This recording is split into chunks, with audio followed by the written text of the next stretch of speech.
C-Doc again.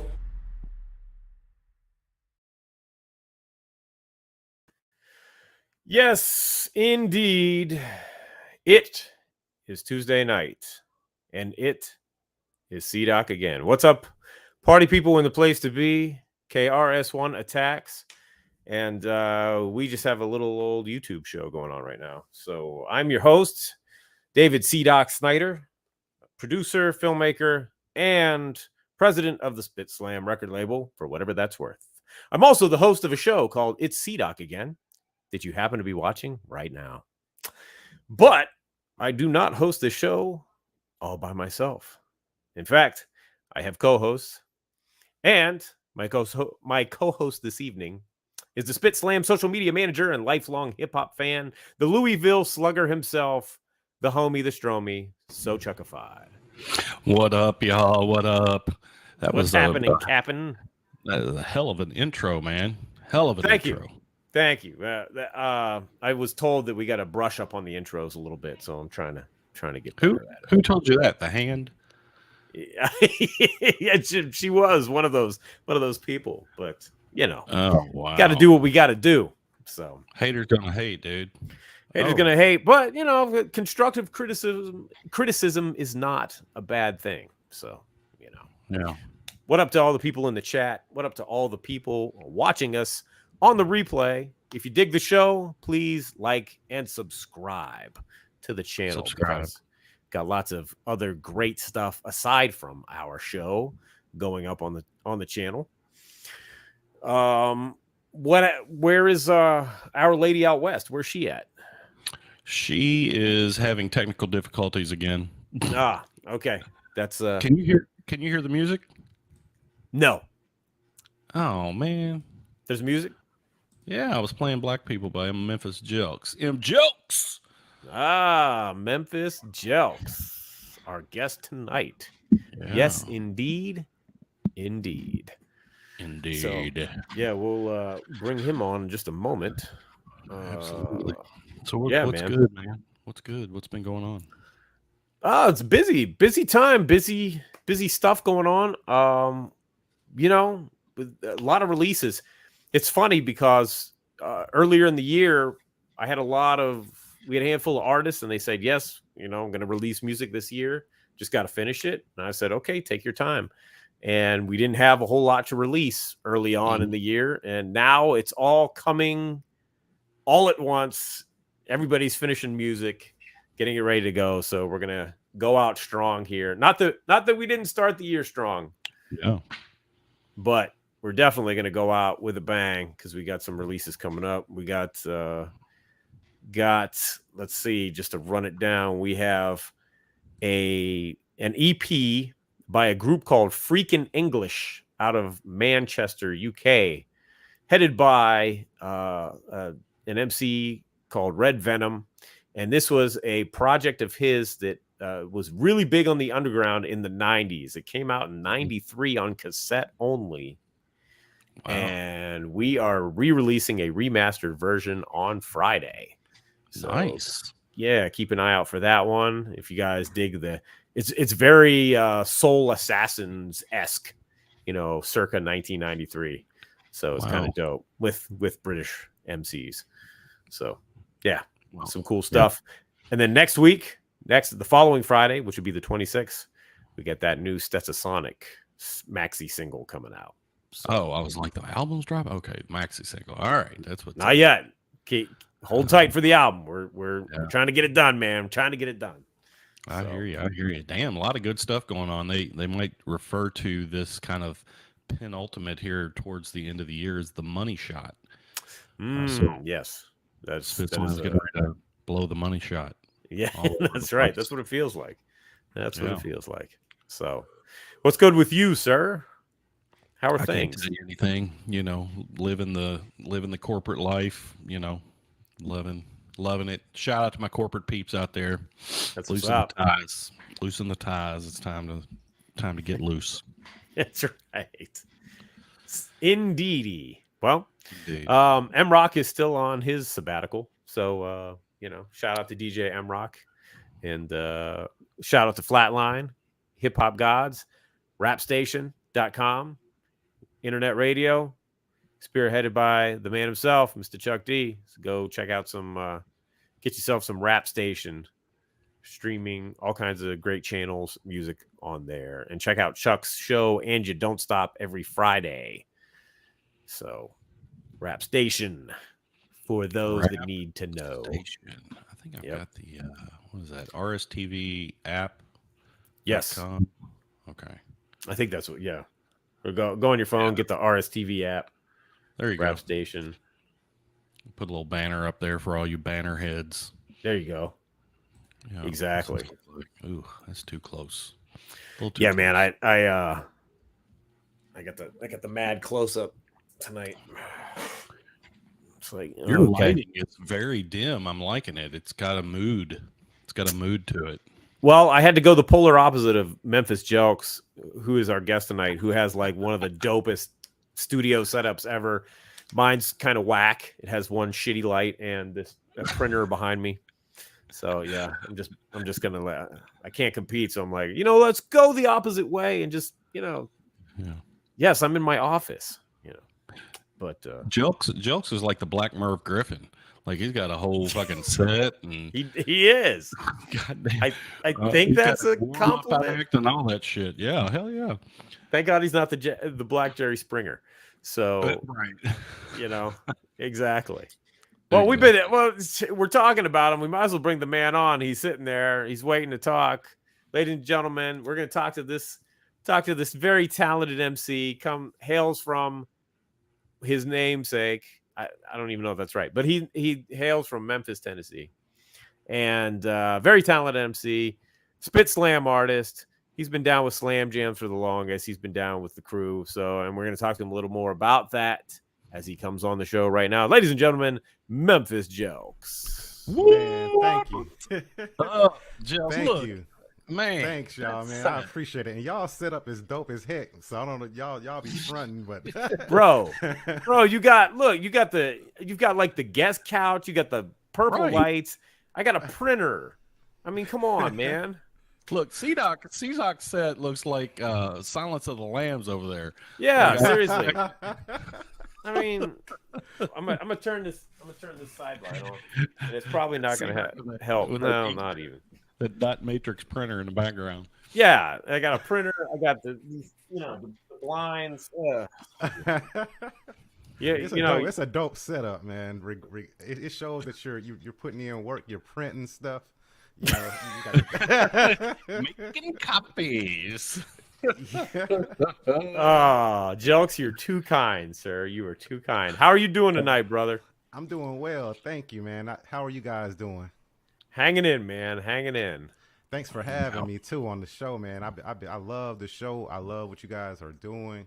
The show is like so dope to me because you're leaving like historical, gems for artists from like newer artists to go and all the way to classic artists, and it's just so many gems that I get when I listen to the show and watch the show. So it's like you're leaving like gems for people. So like as the years go by, I can just see people being able to come to this channel and actually study hip hop and really get a really good insight of what hip hop really is, where it started from, on to where it is, currently. So it's awesome. Thank you, Jelks. We aspire to be the hip hop Encyclopedia Britannica of YouTube. So you're doing a good job of it. Yeah, exactly. Y'all doing a good job of it, man. It's awesome. No, thank you, man. We appreciate that because it's funny. When Chuckified and I first discussed doing this, it was really going to be just about SpitSLAM, but it became more than that. So, and for those just joining us that aren't aware, the SpitSLAM record label group is the label spearheaded by Chuck D of Public Enemy and run by me, I guess. And Jelks is one of the artists. And so, but it, like I was saying, it became more than that. And we are blessed and thrilled to be able to let people tell their stories and give insight into their music and their careers and stuff like that. You know, it's important to us. The history of the music is important to us. So, you know, That's awesome. And that's what, I just got finished reading a book on Holland, Dozier Holland. They the those songwriters. yeah, the songwriters. They wrote most of the songs for Motown. Well, Motown artists such as like Diana Ross and the Four Tops and stuff. Yeah. And it's so important to study the history of whatever it is that you're trying to do. Like in our cases, music and you know what I mean, like represent for hip hop. So definitely do your homework. So that's it.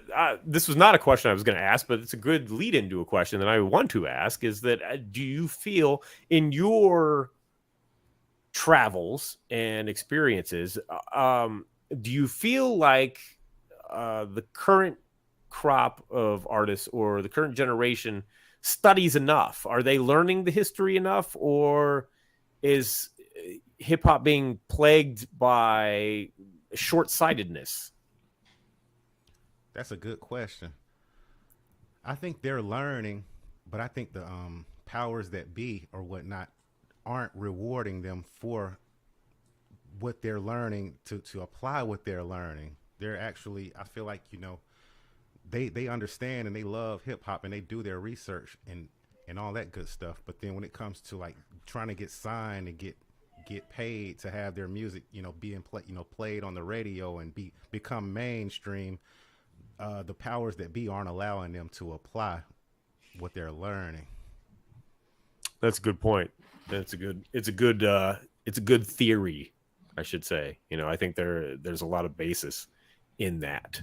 And I don't ever want to come off as like an old man hater or anything like that. Because I get it. People have perspectives, they have their own point of view, and especially the new generation of artists. And if they want to go out and be pop stars, go out and be pop stars. I can't front on that. That's fine.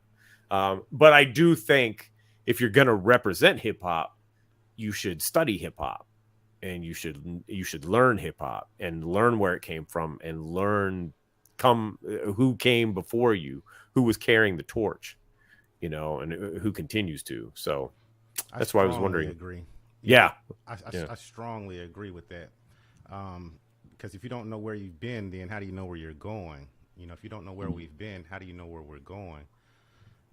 You could be, leading yourself right off of the edge of a cliff because you didn't do the homework or the research that you should have done. And before you know it, it could be self-destruction. See, y'all see how I did that? Self-destruction. Yeah. See, probably went over a lot of their heads, So Right. do y'all homework, man. Self-destruction, man. Don't do it to yourselves. It's such a good point that you all brought up because, if you watch the show, if you're a regular, watcher of the show, or viewer, I guess I should say, all of the people that we have on here are hip hop historians. Like, they know what's up. Like, they know the history, they know the backstory, they know the influence, they know the importance. And, I would be interested to know, how many of the new artists really do know the history and all of the backstory about why they have the opportunity that they do on the platforms that they have. So, I think a lot more of them know about it than we would like to than we know, because I've heard stories about Kodak Black. They said like when he first started, he was like super lyrical. And they let people tell it. People, who saw him before he, became like super famous. He's like, he can like really flow with the best of them, like, lyrically. But you wouldn't be able to tell, if you were, listening to some of the kind of mainstream stuff that they have him put out. But I'm sure, man, like a lot of them know, but they also understand that they're playing for money and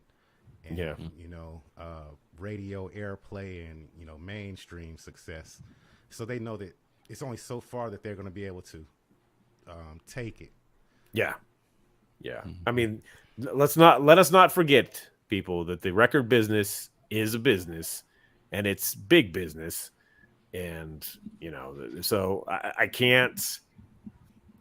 It's hard to fault an artist who is trying to succeed and trying to make something, but at the same time, I think if you're going to say, well, I'm presenting this, then you have to actually present that, but that's just me. That's my thoughts on the matter, right or wrong. They sign those contracts, and then, at that point, it's kind of out of their hands what they're allowed to put out at that point. Like, very true.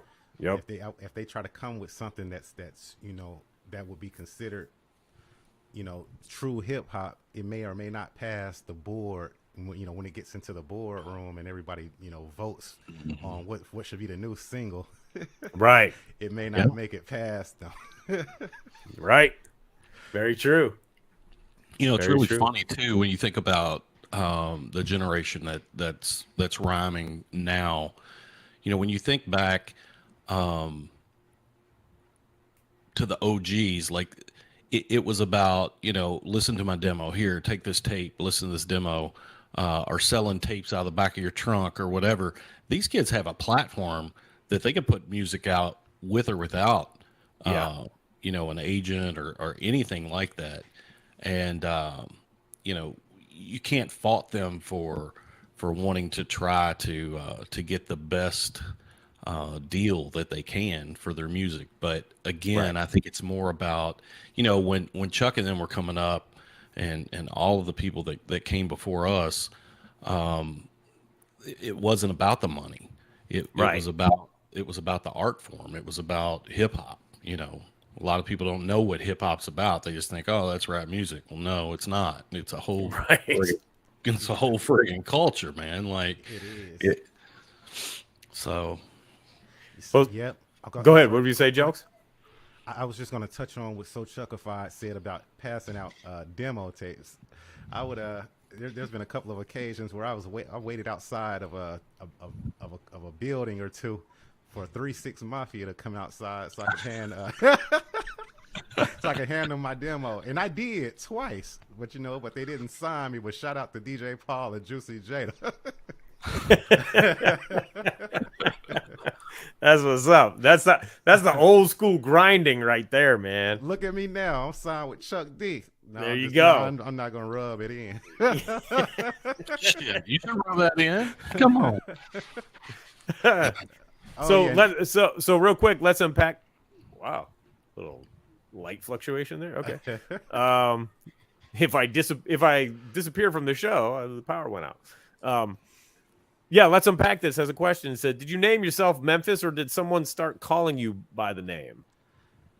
Chuck D named me Memphis. Oh, wow. And it's a story behind that, man. I went my entire career under the moniker J Smooth. My stage name was J Smooth. Huh. You can Google J-SMOOVE, and that's when I came out with like all of my earlier records, starting in like '99. My first album came out on Portrait Records, under this guy named Johnny Scott and Tom Sanders. They had a record label, and they signed me when I was 19. Like I was like kind of fresh out of school and stuff. I was making mixtapes, and I was selling a bunch of mixtapes. Like I used to make a killing, selling my mixtapes, because I started off as a DJ. So I understood like the whole, how to produce and everything. I've always produced all of my own beats and stuff like that. Me and my brother, I got a brother named Q Ball. He produced too and stuff. But so I went by J Smooth the whole time, even up to what year was that when I met Chuck? It was like 20. I would say, just to round off the number, I would say maybe around 2013, 2014, okay. Whenever I met Chuck at a festival, at the Beale Street Music Festival. I was performing there with one of the legendary greats of Memphis. Shout out to Al Capone. Y'all might have heard of Al Capone. Yeah. He wrote "Whoop That Trick" for the movie Hustle. Right. Yeah. Yeah. That's my boy. That's my big brother right there. Wow. And so, we were just talking about this. I gave Chuck D my demo. I gave him we were at the time, me and my brother was pushing this mixtape, we had a bunch of we had various artists on there, but we were featuring it under our record label, which was called Origino Records, and I handed it to Chuck D. I don't know how many years went by before Chuck. I don't know. About a couple of years later, I checked my email, and I had an email from Chuck, and it was like, "Yo, I played your song on Rap Station," and I was like kicking myself because he emailed me that like 3 months ago. I missed the damn email, and I'm just like, because it had been so long. Bro, I did I did the same thing. The first time Chuck emailed me, 3 months later, I got it, and I was like, what the hell, But in my defense, it was back in the day when I checked my email like every 3 months because, dial up and all that nonsense. But anyway, okay, but it's a longer story. I'm not going to tell the whole story right now. We may can get into more of that later on, but at the end of the day, he ended up, giving me an opportunity. He signed me, and then, we were talking one day over the phone. He sent me a text, and he was just telling me that the name J Smooth, there's a lot of people named that. If you Google, if you do Google J Smooth right now, a lot of different artists are gonna pop up. He was like, you need your own distinct name, and he sent me a text, and it was like Mr. Jelks, and I was like, make me sound a little old, and then he came back with a Memphis Jelks, and I was like, man, that's it, perfect. There you go. That's it. We're rolling with that, Memphis Jelks. So yeah, Chuck D. Thank you. You changed my life. That's a hard rhymer himself. Yep. Yes, sir. So let's talk about that. You were talking about your first release in, what'd you say, 99? 99. Okay, so what was, you're from Memphis, right? You're born and raised? I'm from Ripley, which is an hour north of Memphis. Okay. But like everything that I've done, like musically on a professional level, was in Memphis. When I signed my deal, the record label was in Memphis. When I would do shows, they were all in Memphis or surrounding areas. So my whole entire music career has been kind of based out of Memphis on a professional level, right? But but Ripley was my stomping ground. That's where I made, that's where I made enough noise to be able to get down with a person like Chuck D. Gotcha. But but what I was curious about was, I'm always interested in the early days of regional hip hop and how hip hop came to a certain area. What were the early days of Memphis hip hop like? Good question. The early days of Memphis hip hop is DJ Zerk is a DJ here in Memphis. There's a DJ named DJ Spanish Fly. There's a DJ named DJ Squeaky, and of course DJ Paul and DJ Juicy J.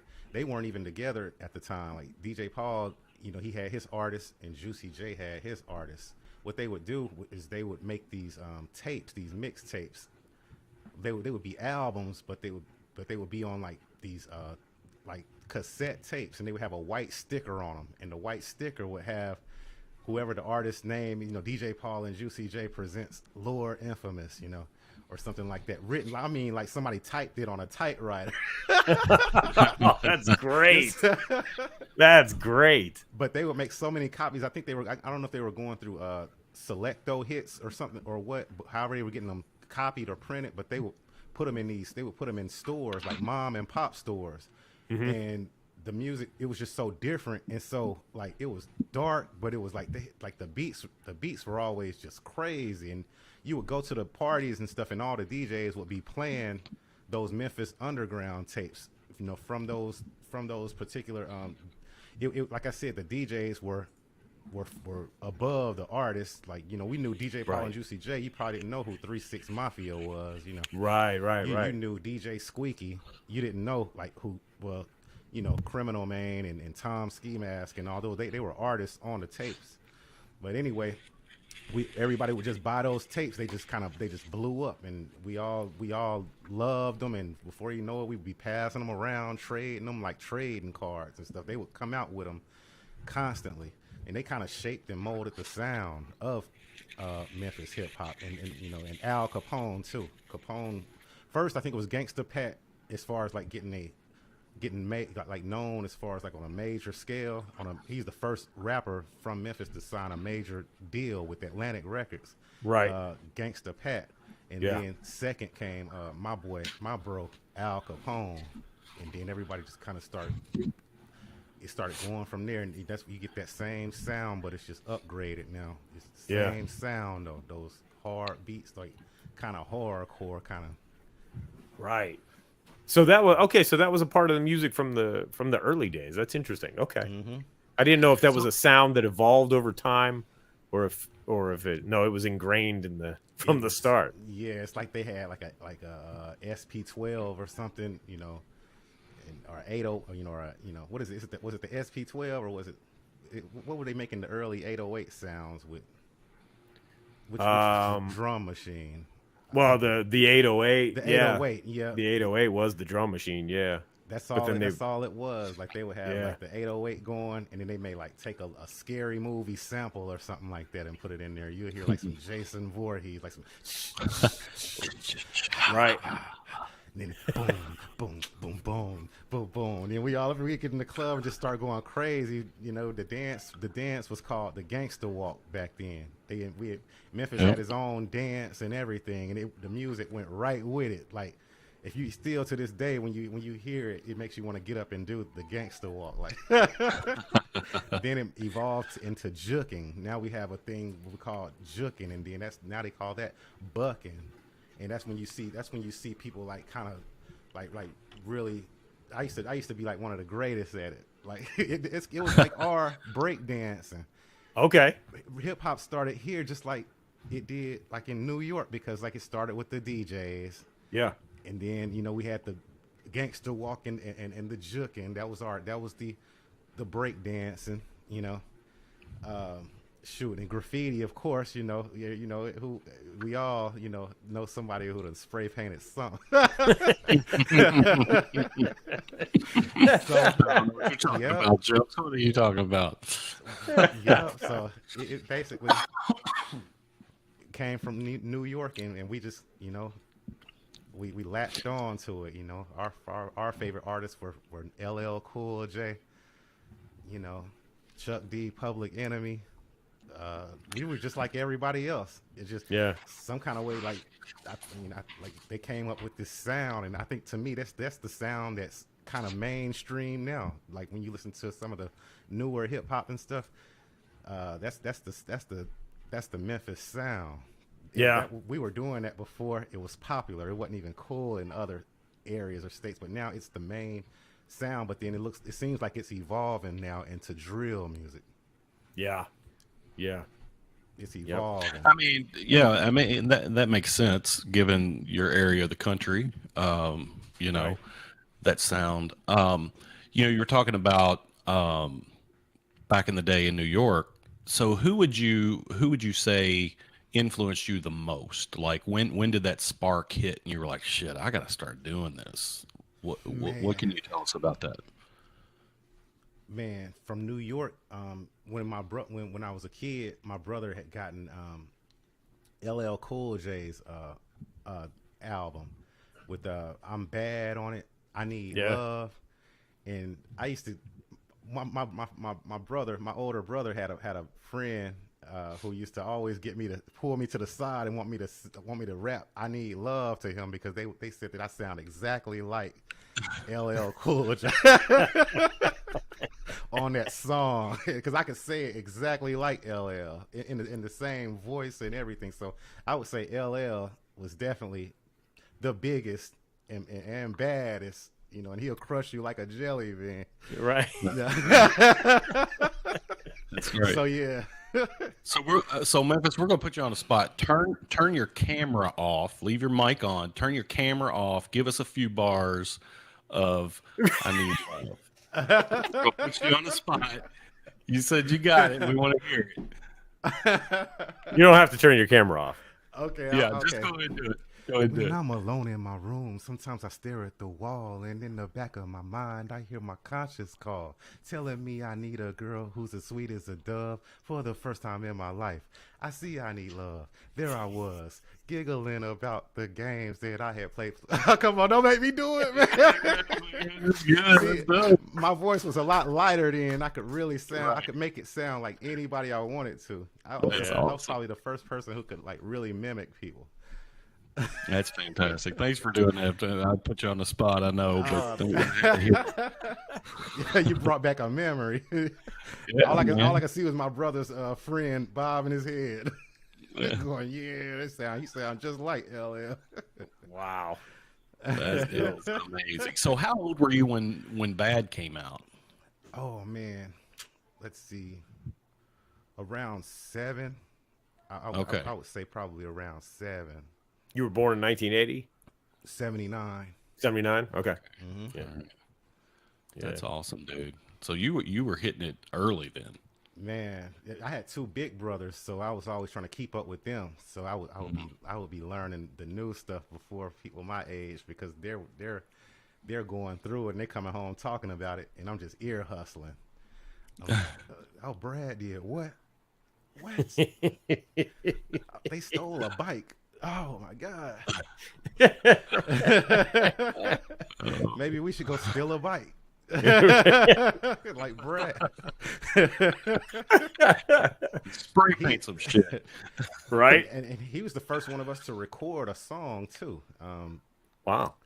So every summer, we would go to Atlanta, my brothers and I, because my mom and dad they had separated, and my mom. I skipped really a whole part of my story. I was actually born in Illinois. I was born in Decatur, Illinois. Wow. And then my mom and dad split. My dad moved to Atlanta, and then my mom moved to Tennessee here. So every summer when school was out, we looked forward and we would go to Atlanta and spend the summers in Atlanta. So we got a lot of musical, background and a lot of musical history when we were down there. Also, one of our best friends' uncle had a recording studio in his bedroom, but he would never let us in it because he didn't want us to tear up anything. So yeah, I was about 7 or 8 then, about 7 or 8. It was around that same time and stuff. But that's kind of how I caught the music bug, because one night, I guess I don't know if he was drinking or whatever, but he said, "Y'all come here," and we all went in. We all went in the studio room. He's like, "Y'all want to sing?" And we like, "Hell yeah!" We've been dying to come in here, man. Anyway, he made up this little quick song called "I Got That Feeling," and then he had us all like I was like lead singer, and then it was like 3 or 4 more of us, and we all had little parts that we sing, and he recorded it for us on a tape, and then we left there, and then he only lived like 2 doors down. So we got the tape, and we ran as fast as we could back to our house so we could play that damn tape for our family and stuff.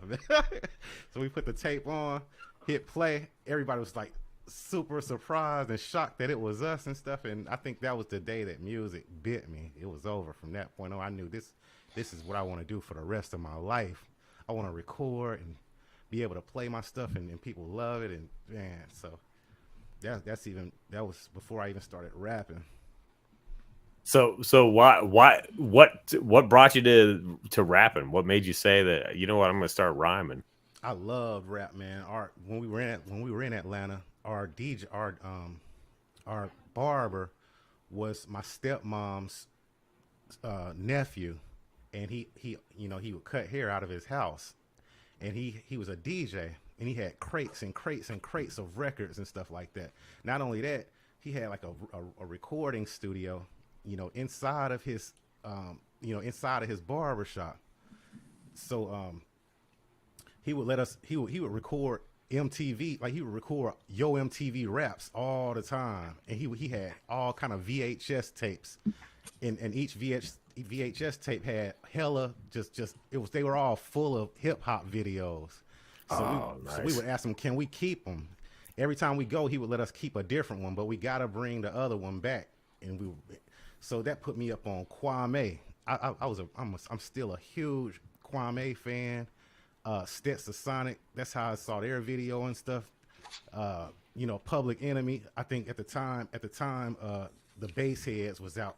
Night of the Living Bass Heads. Yeah. That video was out. It was. I mean, this was what was, you know, like popping at the time, and we're young and we're just eating this stuff up. Like, I watched so many hip hop videos and stuff. It's crazy. But yeah, that's how. I hope that answered the question because no, it did.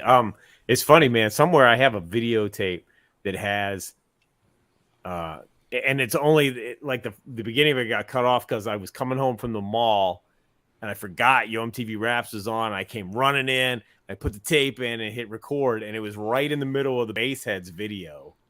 And so somewhere I got like 3/4 of the Night of Living Bassheads video.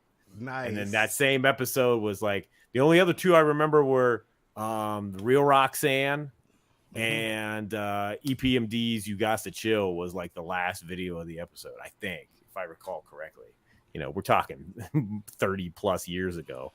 But shout out to Paramount Plus for adding 50 episodes of the OG Yo MTV Raps that you can go stream. All the videos, the interviews, it's so dope, man. So dope. I fell in love with hip hop that year. I fell in love with hip hop, and a few years later, like tragedy struck me, man. I'm completely blind. I'm totally blind in my left eye. That's why if you look at my eyes, you'll see like one of them is blue, and you know what I mean. Which is I did that shit on purpose though. But anyway, so that adds to my persona. It does. It totally does, man. Yeah, but when I was like 11, you know, I had an accident. You know, me and my brother was playing with a BB gun, and I ended up getting shot in my eye with a BB gun. I almost died. And I was in the hospital for like 6 months or something. And I remember my brother, man, he bought me a Walkman, and he brought me. I told him what I wanted, you know, the tape that I wanted. He's like, "What tape do you want?" I said, "The DOC." Oh yeah, man, he brought me the DOC tape, and that's all I listened to every day, all day while I was in the hospital. You know, even between surgeries and stuff. I had 6 surgeries on my eye and stuff. Wow. I mean, I still have my eye. You know, they were able to save my eye, but they weren't able to save the sight in it. Yeah. So I'm totally blind in it, and but I learned the DOC tape from the beginning to the end. I mean, every single song. I could say all the flows, all the verses on there and stuff, man. And then when I could flip the tape over to side B and say all the flows on that side too. I fell in love with it, and I told myself, this is what I'm gonna do. This is what I'm gonna do. Yeah. Whenever I get healthy, when I get out of this bed, you know what I mean? I'm gonna be a rapper, man. I'm gonna be like the DOC. Oh, that's what's up. Yup. So shout out to the DOC, man. You just don't know. Yeah. Man. You say, you know, you inspired me, man, at my weakest moment, you know. Yeah. And shoot, man. Just, you know, at that point I just knew what I wanted to do, and I just been trying my damnedest to do it, you know, for all this time. And that's what I'm doing now. Let's move on, because that part of my life I don't really like. I've never told anybody that publicly because I didn't want it to feel like a crutch, like I'm trying to use that as a crutch. No, you know what though? That is like, if anything, man, that is such a key part of your story, because that's like the inspiring and healing power of music, man. That is really serious, powerful shit, man. Thanks. Like, thank you. See, no, man. Yeah, seriously. I mean, it's your story and you tell it how you want to tell it or whatever, but like, that's something I would see that as something to embrace, because the music got you through and set you on your life path, man. Gave you that purpose. That's so dope, man.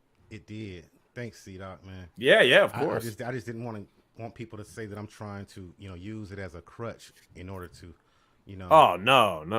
I don't see it that way at all, man. If I make it, I want it to be strictly off my music and my lyrics and my production and stuff. I don't want it to be because people feel sorry for me or something like that. Right.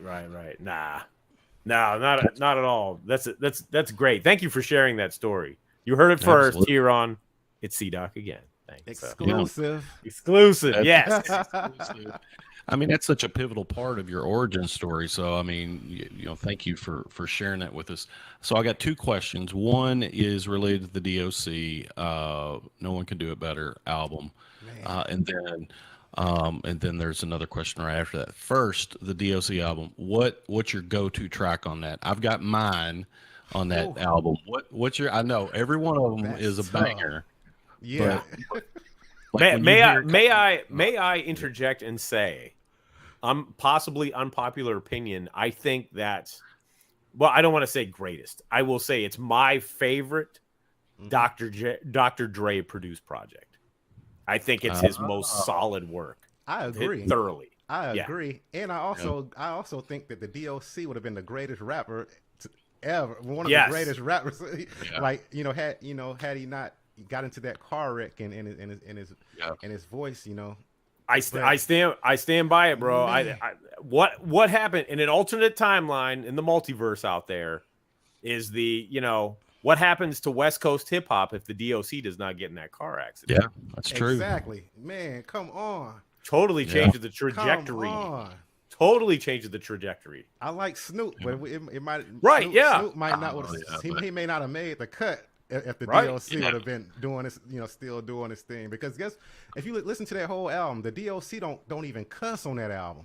Nope. Listen to that album. That album is clean. Now, I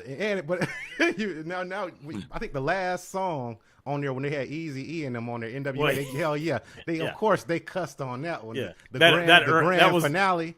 That was the one that earned the parental advisory label. The grand finale. Yeah, but listen to any other records on there and tell me if you hear the DOC cuss. Yeah. You won't. The DOC was clean, and he was hard too at the same time. Yep. Okay, so what's the go-to track? What's your go-to track? Man, that's a tough one. But I just gotta say the formula. I mean, the formula. Yeah, man. It's just dope. But right about now, it's the doc and the doctor. A little something for the veterans to truly understand it. It's like a message to the one that's getting, all the records are cold. All of them are cold. Yeah. I got to be honest. Yeah, grand finale is my jam. I just love the instrumentation on that fucking song. Like, it's just, I mean, it's ridiculous. But that whole album, I'm also partial to Mind Blowing. Oh, I was gonna say that. I couldn't think of Mind Blowing, but I wanted to say that one too. Yeah, Mind Blowing is so badass. It depends on what time of the day you ask. Yeah. Yeah. It's 5 o'clock is Mind Blowing, and then at 8 it's the formula. Definitely. Yeah. You can't go wrong with that album. So let me ask you, Memphis. So what would you say the primary focus of your music is? Clearly, you've got artists like Public Enemy who have a message. What's Memphis Jelks' message through your music? I just want to be accepted by my OGs and stuff. I think the purpose is to carry the torch and make my OGs proud, make my family proud, make myself proud and stuff. I really want to carry the torch for hip hop music, for, rap and everything that come along with it. So if you listen to a lot of my music, notice that I don't cuss either. I don't cuss on my music a lot. And, I don't use the N word. I feel like as a whole, like at the world and people in general, morals and stuff are going out the window now. I feel like morals are going out the window. We're choosing to be less graceful as human beings than we once were. I feel like things are headed on a downward trajectory versus being on an upward trajectory, and we're selling ourselves short of stuff. We're allowing things to happen that we would never allow to happen at a certain point of time, and I just see everything just going down. But I want to be the inspiration to tell everybody that you don't have to go down just because you see everything else going down and everybody else going down and everybody else losing their morals and stuff like that. You still stay strong, you know, go to school, get your education. I'm a design engineer, you know, through all the stuff that all the stuff I went through, I still managed to go back to school, get an associate's degree, and then I became a drafter. And then from being a drafter and hanging around engineers all day, every day, I ended up learning the engineering trade just by being around it every day. And then now I've graduated to become, graduated not from school, but graduated mentally from just learning from others and being around other, you know, engineers and stuff. Now I'm a design engineer, you know, for a Fortune 500 company. Wow. And, you know, and I'm signed with the greatest rapper of all time. And just that little tidbit. Just, you know. Got to put it out there. Got to put it out there. To inspire, to carry the torch, to stand on morals, to everything positive. Anything you can think of positive, that I want you to think of, you know, Memphis Jelks. That's dope. That is dope. Yeah, man. Surviving tragedies, overcoming tragedies, using, you know, turning tragedy into triumph. Just, yeah. That's just it. I can't even explain it really. You don't need to. That's enough, man. You don't need to explain it any more than that. Yeah. Thank you. Thanks, y'all. Yeah, sure. How has so talking about that and changes that you've seen, how do you think, how has the scene changed from when you first started to now? Like, has it all been negative? Do you see any positives? You know, I know that's a complicated question, and it could have a lot of different answers. But you know, what have you seen? What have you noticed? Like especially where you're at regionally. Well, we can start there. That's a good question. Positive.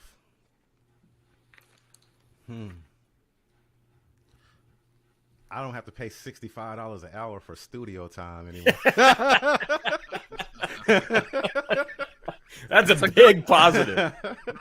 Yeah, the technology, I love it, you know, as far as being able to you know, create at will, like, and be able to create as long as you wanted to, because like when I recorded my first album and stuff, we would go in there, we had 2 hours to record, you know, maybe 2 songs. So it was a race against the time. I mean, like, we had to go in there, make the beat in 30 minutes, you know, rap for about an hour, and then let him mix it in 30 minutes. Like, we were pressing the clock. Everything was charged. So now I own 2 studios. I have a studio upstairs in my house, and then I have a studio downstairs in my house too.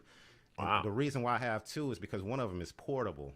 I want to be able to, like, if I want to collaborate with other artists or something like that, maybe they live in another city or something, and I may be like in their city or something.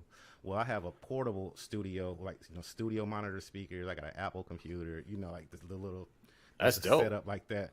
So I can set up like anywhere. Like if I'm in another city, if I go to, you know, another city and somebody wants to make a record, then I can just pull out that portable studio, set it up real quick, and we're rolling. So that's dope. I like that. That's positive technology.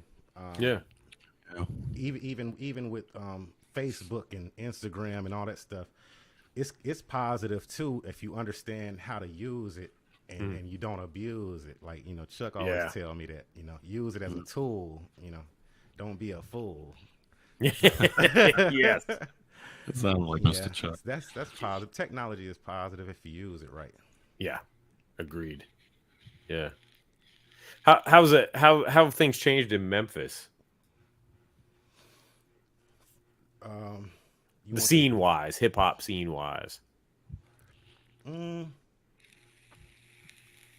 you mean like in a positive way or in any way, or just in any way? In general? Yeah. How much? The positive thing is that I see, you know, that the youngsters are picking up the music torch and they're carrying it. The negative thing is that I don't know exactly where the hell they're taking it. Like, come back here with that torch. Where you going? Where you going with it? It ain't supposed to be over there. You know, it's supposed to be over. Forget it. You know? Yeah, but it's getting a lot darker. I noticed that the music is getting a lot darker. Like I said, when we grew up, you know, our music was dark too. You know, 3-6 Mafia was dark, but even they had a sense of morality, you know, to their music. Yeah. At least a small, even if it was just a small sense of morality. I think I think the morality is going out the window at this point. You know what I mean? Because like, not only do some of them rap about doing certain things, but they actually, you know, do those things like in real life, and you're really turning on the news and you're seeing like exactly what they're rapping, you know, what they're rapping about, and they're actually giving you full details on exactly how they did it, right? And then so I don't know. So I'm glad they picked the music torch up. I just wish that, you know, that they would allow some of us to help them guide it. Yeah. To where you know it wouldn't be so detrimental to them. Yeah. Hey, real quick, we're finally joined by our other co-host, our gal from the West Coast, the lady from the heyday of K-Day, Jennifer Jenny. Jen. Yeah. I had to come. I set the whole thing up and then I can't get here. Some technical difficulties. We're going to do it on my phone. Why not? Okay. There you go. Nice. Don't use up all those cricket minutes now. Imagine that. But I had to. I couldn't sit by and watch this whole Memphis Jelks thing and not be here. Thank you, Jen. Thank you. Well, you know it. We're glad you made it, sis. Yep, no doubt you're here. The show ain't quite the same without you. Well, thank you. That's so sweet. Can I tell my story? Can I tell my story about how C-Doc flew to Memphis and me and him shot 4 videos in 2 days? Oh my God! Was it 2 days? Please do. Not only was it 2 days, that Sunday was daylight saving time, so we lost an hour. Oh man! I was like, what a time to lose an hour. You want to know what's you want to know what's crazy is that and when we finished Jelks, I wasn't even finished because then I went to Charlotte and shot 2 more videos. Wow. Or 3 videos. I went and shot videos with Retina. I don't even remember. It was that whole little trip was a blur of insanity. So you're a genius though, C-Doc, man. Let me tell y'all how genius C-Doc is, man. If you watch my video Happiness is Love, me and a couple of my friends, we made that story up like in 5 minutes. C-Doc turned it into a whole damn movie. I mean, that's right. I forgot that was the one with the we shot in the apartment with the girlfriend. And the girl was fighting, and he caught the girl cheating, and then he put her out, and then at some point he took her back, but then a guy came, you know, the guy she was cheating with came to Beale Street. You know, we were on Beale Street, and that guy came and rolled up. Right. He pulled out the gun. And then C-Doc just made the gunshot go boom, and then so you don't know whether the person got killed or it just went into a totally different video. Boom, what's my name? Memphis Jelks. That's right. And everybody's like, what happened? Did he die? It's like a real movie. It's like a movie. People, it's like to be continued or some shit. Like you gotta do part. That's a C-Doc a genius. We did that shit. Bro, you gotta do part 2. You gotta finish the story, man. For years, people were telling me, man, y'all gotta do part 2 to that, man. Y'all got to. I'm like, well, I'll try to fly C-Doc back down here or something. I don't know. Like he made it. I don't know. Like I said, 5 minutes. We came up with the story. Yo, man, C-Doc turned that shit to a movie. You were a gracious host. I had a great time. That was my first time that I got to go to Memphis, And I remember walking around with you trying to find locations to shoot and stuff. Man, it was just I had a blast. I mean, it was crazy. Me too. It was that we shot so much, all that stuff, but that quick. And then we went to we went to Kari house. We went to Kari Wynn. We went to his house and did Heavenicopters. And That's right. Man. Yeah. We were at Kari's house.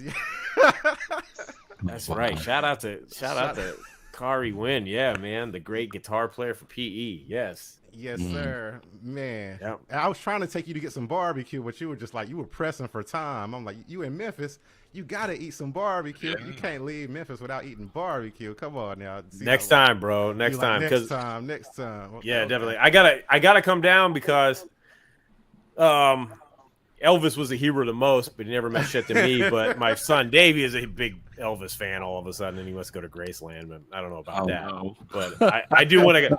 I do want to go. Speaking of videos, let's talk about the video you shot for the joint you did with DJ M-Rock, who's also on the label. Yeah, because you did that all on your own. You directed that one, right? Yeah, Lyrical Miracle. Yep, shout out to DJ M-Rock, man. He sent me 3 beats. All of them was bumping, but for some reason that one stood out to me because remember I told you I came out with my first album in '99. It was called Call Me Up. Yeah. I had a song on there called Lyrical Miracle. And that beat just went exactly with those lyrics from that song. So I rapped those lyrics over that beat, and I named it Lyrical Miracle too. Because it just fits so well together, and so here I am. Everything I do, I try to do it like on as high of a scale as I possibly can, because I care about quality. Yeah. To me, it's quality over quantity. Yes. I'd rather have some quality shit. I'd rather have one quality album than 5, and one of them was quality and the other 4 was, flops or whatever. So right. I'd rather just not do it at all. But anyway, I was calling to like the major studios, all the major studios in Memphis and stuff. I was trying to get them to do it, but they were like, a lot of them were closed because of COVID. So my wife was like, I was looking at this other studio, Royal Studios. That's where the legendary Al Green recorded all of his records at. The name of the record label that they had was called High Records. High Records, yep. Snoop Dogg has recorded there. T-Pain has recorded there. Bruno Mars recorded Uptown Funk You Up there. Wow. Oh, wow. Right. Yep. The guy's name is Boo Mitchell. His dad's name was Willie Mitchell. Willie Mitchell produced all of the stuff for Al Green and all the like the old school cats, and then Stacks. Yeah. Yep. And then Boo is taking over now because rest in peace to Mr. Willie Mitchell. Yep. Boo's taking over. But so anyway, I call the number and then Boo answered the damn phone. I'm like, oh shit. So I'm like, I was like, Mr. Boo, I would like to come to your studio. I'll pay for the studio time to record. I said, but I don't want to record. I want to shoot a video in there. And he was like, do you know what you're asking me? You're asking, basically I'm asking him to do like, record like $100,000 video in this legendary ass fucking studio for like $100. Right. Right. And then I was like, well, I'm signed with Chuck D. And he was like, man, how Chuck been doing? I was like, man, he doing well. He doing good. He's like, shit, man, fuck it. Bring $100 down here. Hell, bring your cameras. Hell, fuck it. Wow. I said, she said, tell Chuck. I said, what's up? I was like, thank God. So I got my brothers together. We got my drone. We got my camera and everything. And I had like 2 cameras. And, and I put my boys to work. Y'all cameramen today. And we shot all that footage and everything. And it was just legendary in there, man. They walked us through, like they had a guy, his name was Jackson. Shout out to Jackson. He walked us through and gave us a tour of the entire place and was just telling us like the history behind it. There's so much history behind that studio and everything. So I think everything happens for a reason. It was meant for me to record that there instead of those big, fancy, state-of-the-art studios that I was trying to book at first. Yeah. I just think, God blessed us to be able to. And then not only that, like Boo could have said, fuck that. So I got all the footage together and stuff, man. And then shoot, I tried to put something together. It was okay. I sent it to C-Doc. Yeah. No, you basically had it. You basically had it, man. Not like you did. I put some finishing touches on it. That's all, man. But like, what was amazing was the footage that you had, and just like all the you guys luckily got like the details and stuff. The there was plenty of that stuff, which was beautiful. And so, yeah, man, I think if you would have went to an expensive studio or modern studio, it wouldn't have had the same effect, because that was history right there.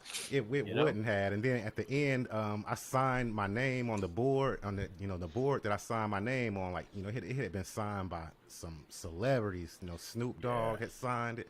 T-Pain had signed it. Like I said, Bruno Mars had signed it. And then I was signing it. And it was just like, that was really a stamp to me that, this was meant to be, man. And then you took it and just took it through the roof. Like, you made it professional. I was still, I know how to edit and stuff, but I'm just not, I got bro, don't even short yourself, man. Video, look, you have taught yourself, you taught yourself how to make music. You're making your music, you're producing your music, you're doing your vocals, you're the front man of your whole endeavor, you're doing your show, and you're doing music videos now, bro. That's an achievement, man. Don't. Thank you, man. Yeah, seriously. It's great that you can do that stuff all in house, and that you care about the attention to detail. Thanks, C-Doc. You'll get better as you go, man. You just got to keep doing it, and I know you will. So I ain't even worried about that. Thank you, C-Doc. I want to just get myself in a position to where I'll have more time to spend on it, though. That's one of my goals, is to where I, get free up some time, so whether I got to hit the lottery or whatever, something got to happen, because I just want to have more time to be able to spend to owning my craft and getting better at each individual thing. If that makes any sense, because like you said, I produce beats. I mean, I produce music. I skipped the whole part about me, playing the trumpet. I can read sheet music, and I marched in the marching band for like 2 years. We won first place trophies and stuff. Like, everywhere me and our band went, we were like our band was like really, really known, well known and stuff. We would, at every competition, we would come out, at least first place. If nothing else, we rarely won second place, at anything. So we had a great band director. So I learned how to actually read music. I can read sheet music, and play the trumpet, as well as, all the other stuff. So it's just a plethora. I always say I'm a jack of all trades, but a master of none of them motherfuckers. And it ain't enough time in the day to master it.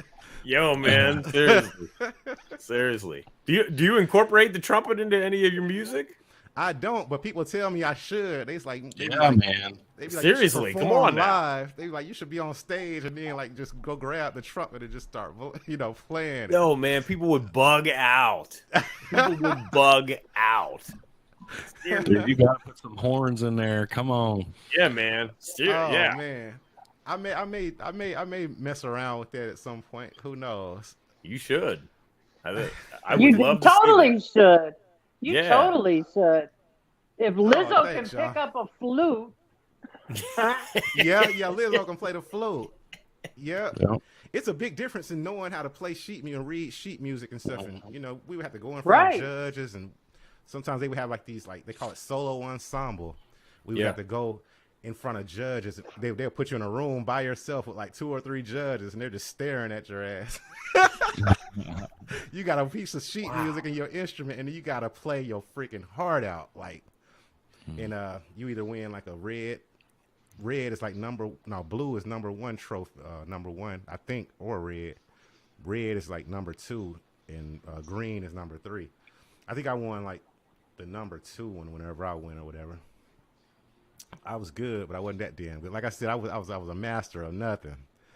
Nah, man. I'm Hey, a jack of all trades, but I didn't master the damn thing. You know, but when you're a jack of all trades, that gets you by, man. yeah, You Yep. know, you don't have to be a master anymore for a lot of stuff. I mean, Yep. you know enough to get by, and you're able to do what you need to do, and that's what matters. And it's quality. yes, So, yeah. you know, I I wouldn't. you gotta. I think one of the main things that people, the biggest struggle that people have is just getting something done. It's just getting something finished. Yeah. You know, that is. It's amazing to me how many people try to do something or start something, but they can't get it finished. And the fact that you're able to get stuff finished and it's decent, you know, it's at least decent at the very least. Yeah, at the very least. And sometimes you hit those home runs that are great, you know. Yeah. That's an accomplishment, bro, and that means a lot. So because you never know what's gonna be a home run unless you try. You know? that's it. Yep. That's it. So true. Yeah, speaking of home runs, you know, you've got a sweat in your set pretty hard here. So tell us a little bit about how the Memphis Jelks show's going.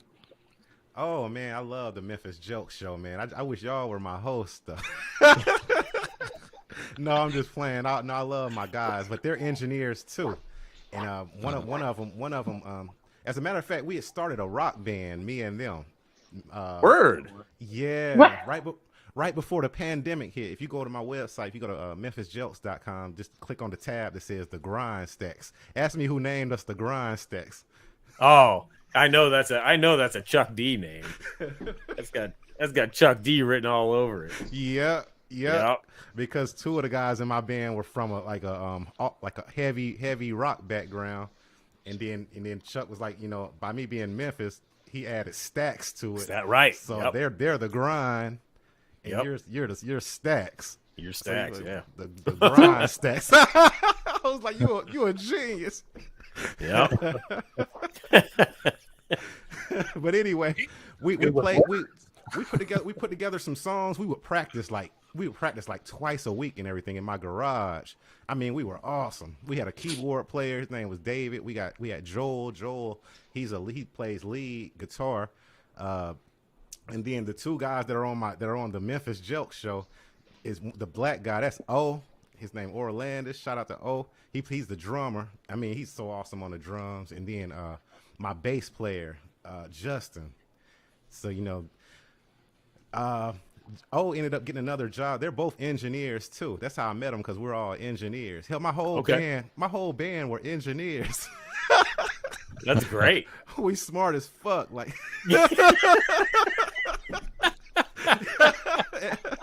we might not sound like shit, but we smart, motherfucker. Let's see if y'all can beat us in school. Right. Oh, we, man. we were pretty good. We did a couple of shows, and then boom, the pandemic hit, and that was pretty much it. Like, you know, you know, two of the guys' wives were like, you know, I don't think it's a good idea for y'all to, like, you know, be 6 feet, you know, close to each other, you know. So, so we can't practice anymore, you know, in the garage, because we can't be 6 feet apart. And just from that point, we all just kind of, you know, did we had to stay in the house, and everything shut down. And O ended up getting offered a job in Chicago. He moved to Chicago. Then Justin got offered a job in Mississippi. He moved to Mississippi. Joel and David, they started another band, and they're doing really well right now. They're shooting videos and stuff. So, you know, shout out to them. They recently started doing shows, you know, now that they've lifted the COVID stuff and everything. But we're still my guys, them still my boys. But COVID shut us down, man, completely. We were about to go in a totally different direction. Is that something you're still thinking about doing, possibly? Yes. Yeah. Man, it crushed me that didn't go through. I got video of us playing live and stuff, you know, the shows that we did do. I have, you know. Oh, that's what's up. We had records. I had this one song that we were gonna do. It was gonna be so awesome. Called Soul Snatchers. and then I did another song when Mike Brown got killed. Yeah. And the song was so hard that they didn't want to do it. Two of them didn't want me to put it. They said, let's not put that out. Because you know, it was kind of you know, the police weren't everybody's, you know, favorite people at that point in time. So it was kind of directed toward, you know, I ain't got nothing against the police or anything. It was just, you know how artists are. Like, if we feel something and we get in the studio, we're gonna say what we're feeling right then and there at that moment. And I think I let them have it. So much so the band was like, oh no, we can't. No, we can't. No, we can't. We could go back to the be positive, Smooth. Yeah, go, let's go back to your positives. You gonna get us your all thrown in jail. Yeah. And one of them was like, my, you know. Anyway, I didn't release it. I have it. I could play it for y'all. I'll send it to y'all so y'all can. Yeah. It's hard. It's awesome too. They're playing on there. They're playing guitars on there and bass, and they're killing it. And then we had a singer named Max. He ended up joining the band for like 2 days, but he always had like excuses. Every time he came to the studio, his back hurts or he can't. You know, he's not gonna be able to make it to the next practice because, you know, his girlfriend is you know. His girlfriend's dog ate his homework. I'm like, bruh, if you're going to be in the band, man, you got to be down at some point. But anyway, he sang on there, and he killed it, though. Wow. I can't release that song, though. I might go to jail.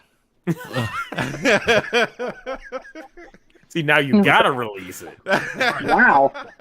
You can't make a claim like that and not release the song. It might go against my positive image. Yeah, right.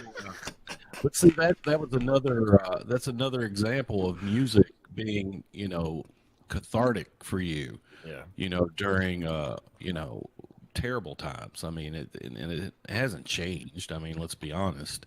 Right. But you know, that's the beauty of music, and especially being a dope artist like you, utilizing that as a vehicle for, you know, your mental health and your emotions and pouring your heart and soul into something, you know. Yeah. Yep. So even if no one ever hears it, it still had an effect on you. Exactly. You know, that's the most important part. Yeah. Thank you. Thanks, so Chuckified. Thanks, y'all. I appreciate that. The same thing kind of happened. I don't know if y'all wanted to even talk about this, but, you know, the same thing happened to me whenever I found out that they were, you know, locking up America's favorite dad, man. Oh, yeah, that's a complicated one. Mr. That one Jelks. was complicated. Yeah. Because I have my theories on, you know, that you have to, if you want to change the way things are going, you know, for, you know, in society, first you have to wipe away what they already know and love. So I just kind of feel like, you know, that I kind of felt like it was the lynching of a certain persona in society in order to bring on the complete opposite and allow it to dominate. You had to erase one so the other one could take over, and I think we see that now in the music, the type of artists that they're, you know, throwing millions of dollars at. You know, I don't even want to get too detailed into that, but that's you know, that was the thought process and the emotion behind, you know, what I did. Yeah. Well, I think it speaks to your, you know, like what you talk about as being positive with your music, right? Yeah. One of the things that we don't do a good job at in this country, and I'll just speak for this country because this is where we live, is that there is no forgiveness. There is no grace. You know, whichever side that you're on that particular topic, because it is a complicated one, as Doc said. You know, I still think when you come at something in a genuine way, the way you have, you know, people have to recognize that. You know, I go back to, you know, and I'm not trying to spout religion here because I don't necessarily, I don't even know where I fall in that spectrum, right? But if we utilize what we hear so much about in this country, you know, if you take a person like Jesus, right? If you read the Bible, Jesus ministered to the most broken people in society. Yes. And it wasn't about, you know, you don't need a doctor if you're not sick. And I think with what you were doing in that situation is offering grace and love and acceptance, and that's genuine because that's your brand. You know, that's how you come off. So, you know, it doesn't have to be one of those things that you unpack and everybody has to be nodding their heads the same way or whatever. But what I take out of it is how you came at it with a genuine grace. And, you know, I respect that. Thank you. Thank you. I appreciate that so chucklefied, man. Not only that, but everybody, if we're going to talk about this, I guess we're going to talk about this. But everybody has to remember that behind whatever happened, there's still a person. Yeah. Yep. He's still a person, and he still, you know, deserves whatever. It's not ours to judge, really. Yeah. Right. It's I agree. Yep. I'm thankful that he called me and you know we spent like an hour on the phone having a really good conversation, and I feel like a lot of the way that he came up, I came up, we had a lot of similarities. Like, you know, he wanted to learn and grow and come back and become a teacher. You know, he wanted to become a teacher or a coach at his school. Well, when I learned like designing, and when I learned how to, you know, become a drafter or an engineering designer, at one point I ended up I was in between jobs, and I went to my school that I, you know, got the education from, and I asked them, you know, what would it take for me to be able to come back and teach, you know, that class to other, you know, upcoming people, you know, potential students and everything. But I don't know, it never did pan out or anything, but it was just, the similarities were just like crazy. Like, man, you want to be a teacher too? Wow, you know, you want to help the youth too? You know, we kind of both had like a lot of, it was a very interesting conversation. And by him being my elder, you know, I just respect my elders. It's not up to me to judge. Like, you know, to me, you got to take that up with the Pennsylvania Supreme Court, because apparently they think otherwise, you know. Well, the Supreme Court is an interesting. All the Supreme Courts are interesting. Right now, so. Well, but regardless of all of that, I bet he was fascinating. Yes. I bet it was Yes. fascinating to talk to him. It was hilarious. Because he is who he is, regardless. Yeah. Yes. It was hilarious. I bet, and you can't like, take that away from I it. couldn't keep a straight face. I forgot who I was talking to. Yeah, I forgot who I was talking to. I'm trying to be all politically correct and stuff, and like I'll say something and then he'll just flip it into a joke, and it'll be so freaking funny to where I'll just be like, Right. I'm almost fainting, like passing out on the couch laughing. I don't know if I talked or laughed more. Dude, man, he still has it, man. He's hilarious, man. Yeah. He is hilarious. Yeah. Yeah. So what's going on with the let's get back to why you're here and what's going on with your music, bro. Why? Yeah. Well, you know, I've been coming out with singles. I have a new single that I'm working on. It's called Twin Flames. Because I made this beat that I thought was really dope and really needed. in today's society, like the message wise and everything. And this was right after I read the book Holland Dozier Holland. And I Yeah. was trying to put myself like in the mindset of Eddie Holland, the way he explains his writing process and stuff in the book. And I'm like, man, that's so needed right now. So I'm writing. I can go ahead and tell you.